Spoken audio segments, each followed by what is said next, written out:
Керқұла атты Кендебай ертегісі. Баяғы заманда Қаратаудың ойында, Қарасудың бойында Қазанғап деген кедей өмір сүріпті. Ол құс атып, әйелі ау тоқып күнелтіпті. Күндердің күнінде олар ұлды болып, атын Кендебай қояды. Кендебай күн санап тез өсіп, 6 жылда нағыз жігіт болып ер жетеді. Кендебай өте ерекше күш иесі, мерген, батыр болып өседі.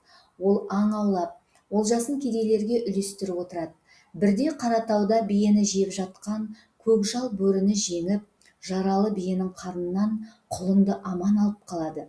Кендебай оны құлан сүтімен бағып, 6 айда Керқұла атты алып тұлпарға айналдырады. Кейін бұл тұлпар батырдың айнымас серігі болады. Кендебай аң аулап жүріп, Тасқарабайдың малын баққан. Үсті-басы жыртық, таз балаға жолығады.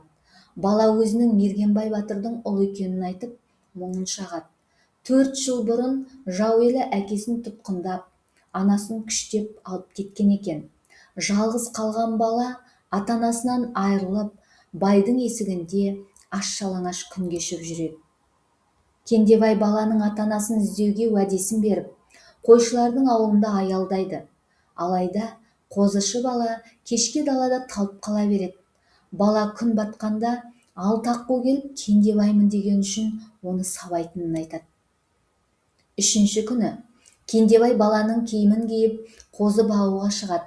Ымырт түскенде аққулар қайта келіп сұрақ қояды. Ал Кендебай балаша жауап береді. 6 аққу Кендебайды сабай бастайды. Батыр олардың бірінің аяғынан ұстағанда қолында алтын кебіс қалады. Ондағы жазуды көрген Кендебай баланың әке-шешесін іздеп жолға шығады. Биік тауға жеткенде Керқұла атқа тіл бітеді. Іздеген адамдарының Пері ханның аралындағы зынданда жатқанын, ал оның кілті дарияның түбінде екенін айтады. Кендебай ханның есігіндегі малшысын жіберіп, сиырды өзі бағып қалады.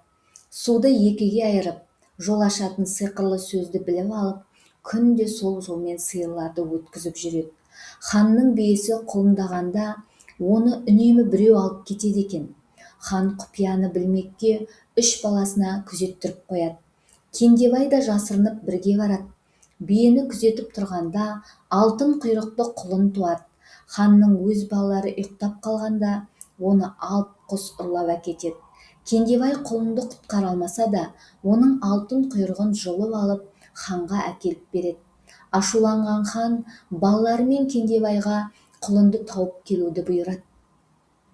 Кендебай Керқұла атпен от дариясын кесіп, сиқырлы аралдан алтын құйрықты құлындарды алады. Жолда Жетібасты дәуді, арыстанды және жәдігөй кемпірді жеңіп, олжаны аман есен хан сарайына жеткізеді.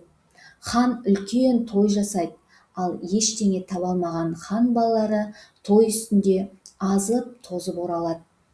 Кендебай ханға Мергенбай батыр мен оның елінің малын іздеп келгенін айтып, алтын кебісті қайтарады. Хан батырды босату үшін Кендебайға дәуді, арыстанды және жалмауыз кемпірді өлтіруді талап етеді. Кендебай олардың бастары мен көздерін қоржыннан шығарып ханның алдына тастайды. Уәдесінде тұрған хан Мергенбайды әйелімен босатып, малдарын қайтарады және кіші қызын Кендебайға ұзатып, той жасайды. Еліне оралған Кендебай малды иелеріне беріп, ата-анасымен және ханның қызымен бақытты өмір сүрді.